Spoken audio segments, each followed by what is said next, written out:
আসসালামু আলাইকুম।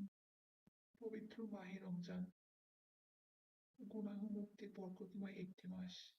কিন্তু যারা এই বরকতময় মাসকে অবহেলা করছো, ইচ্ছাকৃতভাবে রোজা ভঙ্গ করছো, তোমরা কি নিশ্চিত আগামী রমজান পর্যন্ত বেঁচে থাকবে? তাহলে কেন এই রমজানের রোজাগুলো ইচ্ছে করে ছেড়ে দিচ্ছ? রোজা শুধু ক্ষুধা না, এটা আল্লাহর ফরজ আদেশ। কুরআনুল কারিমে আল্লাহ বলেন, হে ঈমানদারগণ, তোমাদের উপর রোজা ফরজ করা হয়েছে। ফরজ মানে বাধ্যতামূলক। যে ইচ্ছে করে ফরজ ছেড়ে দেয় সে আল্লাহর আদেশ অমান্য করে।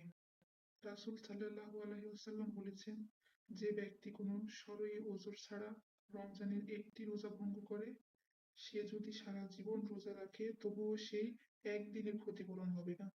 ভাবো, সূর্য যখন মাথার সন্নিকটে চলে আসবে, সূর্যের উত্তাপে মাথার মুজুক গলে খসে পড়বে। সকলে ইয়া নাফসি বলে দৌড়াবে।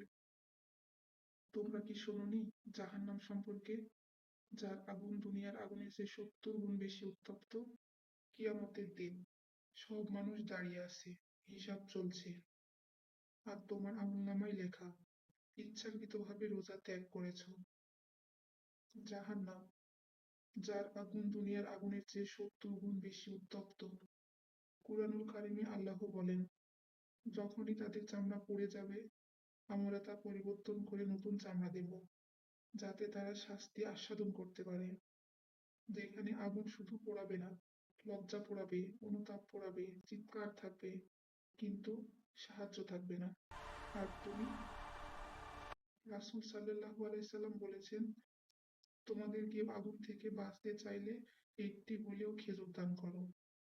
আর তুমি পুরো ফরজটাই ছেড়ে দিচ্ছ। কিন্তু শোনো, আল্লাহ শুধু শাস্তির রব নন, তিনি রহমতের রব।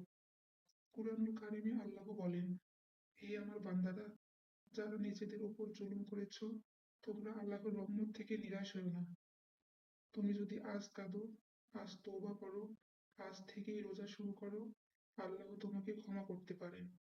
রমজান এখনো শেষ হয়নি, তোমার সুযোগ এখনো শেষ হয়নি। ভাবো, কিয়ামতের দিন তুমি দাঁড়িয়ে আছো, আর আল্লাহ বলছেন, আমার বান্দা তওবা করেছে, আমি তাকে ক্ষমা করেছি। কি শান্তি, কি স্বস্তি!